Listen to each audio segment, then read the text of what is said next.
Hello everyone. आज इस video में हम बात कर रहे हैं best diaper for newborn baby and for all the babies. जब मुझे मेरे बेबी के लिए डायपर ख़रीदने थे तब मैंने यूट्यूब पे बहुत रिसर्च किया था, चेक किया था कि कौन से डायपर बेस्ट होते हैं बेबीज़ के लिए। तो मैंने पैम्पर्स का प्रीमियम पैंट्स का बहुत रिव्यू देखा, बहुत सारे यूट्यूबर्स ने उसको रिव्यू किया था कि बहुत अच्छा होता है। तो मैंने भी इनिशियली वही प्रीमियम पैंट्स मंगाया था पैम्पर्स का। और कुछ टाइम बाद मैंने नोटिस किया कि मेरे बेबी को वो सूट नहीं कर रहा था, उससे रेडनेस सी हो जा रही थी उसके लिए।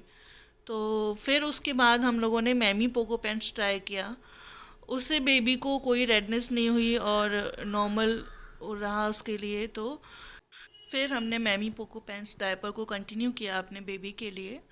उसी टाइम पे हमने अपने मेडिकल स्टोर से पैम्पर्स के टेप्ड स्टाइल डायपर्स के बारे में सुना और मेरे हस्बैंड लेके आए। उन्होंने बोला ये बहुत अच्छा होता है, क्योंकि जब हम पैंट स्टाइल डायपर यूज़ करते हैं तो बेबी के निशान पड़ जाते हैं।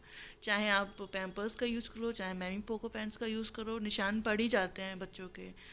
और चाहे कितना भी बड़ा साइज़ यूज़ कर लो, पहले हम लोगों ने सोचा कि बड़ा साइज़ यूज़ करेंगे तो नहीं होगा, बट आप चाहे बड़ा साइज़ यूज़ करो चाहे कैसा भी, तो वो निशान पड़ ही जाते हैं बेबी को। तो फिर हम लोगों ने ये टेप्ड स्टाइल पैम्पर्स का डायपर यूज़ किया। इससे बेबी के निशान नहीं पड़ते हैं और बहुत कंफर्टेबल भी रहता है, नेपी की तरह रहता है। तो लगता ही नहीं है कि हमने उसे डायपर पहना रखा है, नेपी की तरह ही होता है। तो ये हमें बहुत अच्छा लगा। जब बेबी बड़ा होता है तो और हाथ पैर चला के खेलता है तो कभी कभी पॉसिबिलिटीज़ होती है कि टेप लूज़ हो जाने की वजह से डायपर लीक हो जाता है। तो इसलिए मैं जब कभी भी ट्रैवल करती हूँ, बाहर जाती हूँ, तो मैं पैंट्स स्टाइल डायपर ही यूज़ करती हूँ। और नाइट में भी लॉन्ग टाइम के लिए मैं पैंट स्टाइल डायपर ही यूज़ करती हूँ, तो मैमी पोको पैंट्स भी यूज़ करती हूँ। और दिन में मैं ये टेप्ड स्टाइल पैंट्स यूज़ करती हूँ, क्योंकि इनसे बेबी को बहुत कंफर्ट मिलता है। इतना तो हम ध्यान रख ही सकते हैं कि कभी लीक कर रहा है। और बहुत कम चांसेस होते हैं वैसे लीक करने के, बट बहुत कम। तो ट्रैवल करने में हम रिस्क नहीं ले सकते, क्योंकि हम बेबी को चेंज नहीं करा सकते रास्ते में। और नाइट में सो रहा है तो बेबी परेशान होगा, इससे अच्छा हम उसको नाइट में पैंट स्टाइल पहना देते हैं, मैमी पोको पैंट्स, और दिन में टेप स्टाइल पहना देते हैं पैम्पर्स। तो उसको भी कंफर्ट रहता है, हमें भी कंफर्ट रहता है। तो बस मेरे हिसाब से तो ये दोनों ही बेस्ट हैं बेबी के लिए। और बाकी आपकी बेबी के लिए आपको जब करना है, यूज़ करना है डायपर्स, तो आप उसको एक बार ख़रीद के कौन सा सूट कर रहा है उसको, कौन सा नहीं, इस हिसाब से आप अपने बेबी के हिसाब से ही चूज़ करिएगा डायपर्स को। इनिशियली आप ट्राई कर सकते हैं, और आपको नहीं ठीक लगे तो आप दूसरे डायपर को ट्राई कर सकते हैं। जो भी आपके बेबी के लिए बेस्ट रहे आप वही डायपर यूज़ करें, क्योंकि ये बहुत इम्पॉर्टेंट होते हैं बेबी के लिए। दूसरा, जब न्यूबॉर्न बेबी होता है तो बहुत ज़्यादा टेंशन होती है मदर्स को कि बेबीज़ को डायपर पहनाने चाहिए या नहीं पहनाने चाहिए। अकॉर्डिंग टू माई एक्सपीरियंस आप अपने बेबी को डायपर पहना सकते हैं, कोई प्रॉब्लम नहीं है।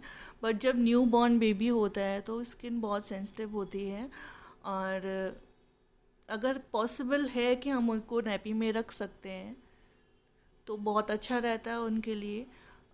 बट नाइट में आपको सोना है तो डायपर हमें यूज़ करना ही पड़ता है, क्योंकि बेबीज़ वैसे भी उनको फीड कराना होता है और फिर वो सो नहीं पाते हैं, तो डायपर तो पहनाना ही पड़ता है। और मम्मास को भी नींद चाहिए होती है, तो उससे कोई प्रॉब्लम नहीं होता है। मैंने अपने बेबी को डायपर पहनाया है और डे वन से पहनाया है। बस थोड़ा सा ध्यान रखना होता है उनके लिए कि जब आप डायपर उनका चेंज करें तो फिर थोड़ी देर के लिए बेबी को खुला छोड़ने के बाद उनको डायपर क्रीम या फिर कोकोनट ऑयल अप्लाई करके दोबारा आप डायपर पहना सकते हैं। उससे बेबी को डायपर रैश और कुछ भी रेडनेस वगैरह नहीं होगा। और बस आज की वीडियो में बस इतना ही था। Thank you so much. और प्लीज़ लाइक कर दीजिएगा, वीडियो को शेयर कर दीजिएगा और चैनल को सब्सक्राइब कर दीजिएगा। Okay, see you soon in the next video.